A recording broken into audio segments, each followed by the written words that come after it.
Welcome, everyone, to the 71st edition of Master Mike's Wrestling Paradise. I'm your host, Master Mike Ambrose, and sorry I gotta start this show with some tragic news. Jay Briscoe, member of the tag team, the Briscoes, passed away at the age of 38, I believe. Tragedy. He's driving in Delaware, and, he was driving his kids to, I believe, cheer class, and fortunately, the person in front of him was going fast, and crashed head on, and he didn't survive, but his kids did, and one of his daughters, I think, was in surgery. So prayers to her. Hope she gets well, and all wishes out to his family and all that. His brother Mark, of course, tag team, the Briscoe brothers, really good tag team, great tag team. Got a lot of good promos. I used to watch their promos, and they were, he had that thing like believability, like I'm gonna come get you. Like he really believed it. He lived on a farm. He was really like a farmer. His family were on the farm, and Sandy Fork, Delaware, like I always said, Sandy Fork versus everyone, and best wishes to him and his family. Raw review. Let's get on to Raw. Big news is Cody Rhodes is now entering in the Royal Rumble, and everybody thought it was gonna be a surprise because obviously he had a torn pec coming back, and we all thought he was gonna be like a big surprise, but they announced it. We kind of knew it was getting there because if you watch some of the show, they would do these vignettes of him coming back and stuff. And, I thought maybe they would, continue on more and then, he would just show up at the Rumble, but they announced it, and that's that. And right now he's the odds-on favorite to win. It looks like he's going to win the Rumble. The way that they're building up, he has to win almost. We don't know yet about The Rock, if The Rock's going to be available. He could be the surprise. I don't know. That's the other big surprise if The Rock shows up, so. Because obviously a big match is Rock and Roman Reigns for WrestleMania 39. That'd be the big match. But I think Cody Rhodes and the challenge of Roman Reigns for the title is just a great story, because when he came back, he said the one thing about his family had never done, because as far as Dutch Rhodes, and his brother Dustin, they never won the WWE World Heavyweight Championship. So now that's like the big story that they're telling. So should be interesting. Of course, we saw a build-up for the Judgement, the Usos, and I thought that was a really good segment.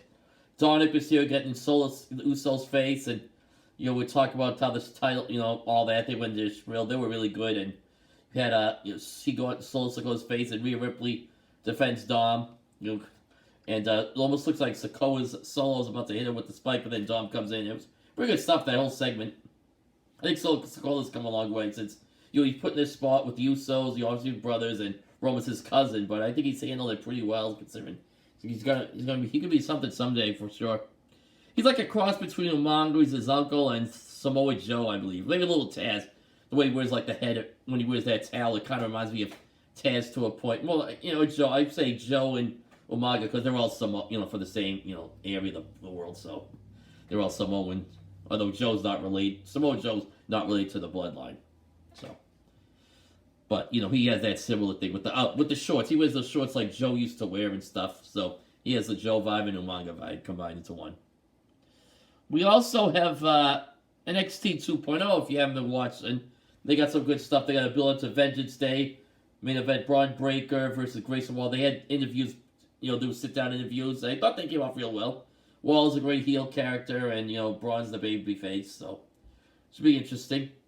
We also got new talent coming in. New talent from NXT UK because they had visa issues like Tyler Bate, who's great.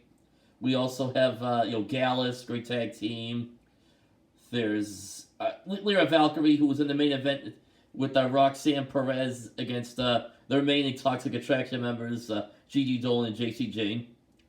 And I'll get to that, but going back to Vengeance Day, it's a triple threat with Roxanne Perez against Gigi Dolan and JC Jane because they talked, Gigi and JC Cole won a Battle Royal a week earlier where they both fell out of the ring at the same time, so they were just co-winners, and they get to fight Roxanne for the NXT Women's title at Vengeance Day.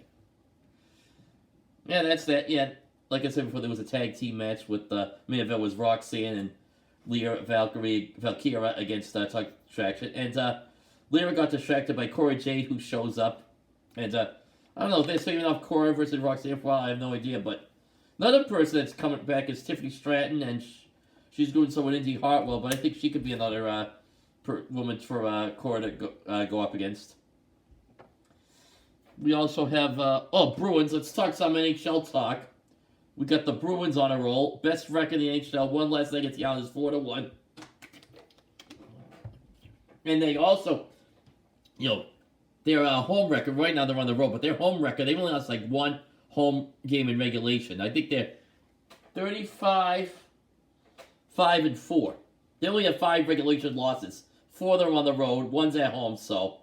And the 4 on the road, they got points in. So they've gotten points in all games but 5, and they got points in all of them. So they're like by far and away the best team in the league, and at this rate, they're going to clinch playoff berth by the end of February for eventually.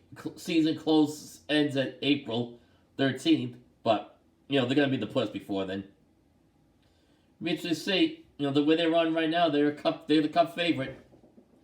Let's get to some playoff talk, even though the Patriots aren't involved. We've got a couple of games ahead of us. Chiefs and Jacksonville. Jaguars against the Kansas City Chiefs. New York Giants and Philadelphia Eagles, and Buffalo Bills and Cincinnati Bengals and Dallas Cowboys and Cincinnati 49ers this weekend. So, I don't know. Jacksonville will be funny because, I don't know, their owner is Tony Khan, of course, and, he's, owner of AEW, kind of he's something else. And then you got the Giants and Eagles. I don't know, neither team I could like is a Patriots fan. They both beat the Patriots in the Super playoffs. So, I don't know. Then you got the Bengals and Bills. Neither one I'm not a big fan. And you got the Cowboys. Not a team I'm really into, so. Whoever's in's in. I'll get to, when the get close to the I'll talk more about it, so. But those are the playoffs games for the week. This weekend. See what's up. See what goes on.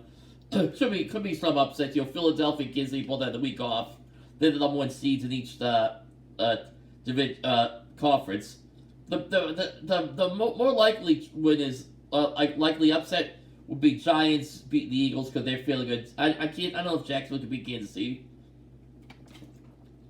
but they won. They came back from 27 points down. They were down 27 like the Chargers, but they beat them. And Trevor Lawrence is a good quarterback. He already has more wins than Mac Jones. Even though I'm a Patriots fan, Mac Jones hasn't won the playoff game yet, but see what happens next year with the Patriots. Looks like Belichick's coming back, and they're trying to find new coordinators and a lot of other stuff that we should we pay attention to up here. All right, we got a Bruins game tonight. We got a Celtics game tonight. So Bruins play the Rangers and Celtics play the Warriors. 6:15 right now. All right, I'll be seeing you. I'll be talking to you in a day or two. It's SmackDown tomorrow night, and I'll do a review of that on Saturday. Take a while. Have a good night. Bye-bye.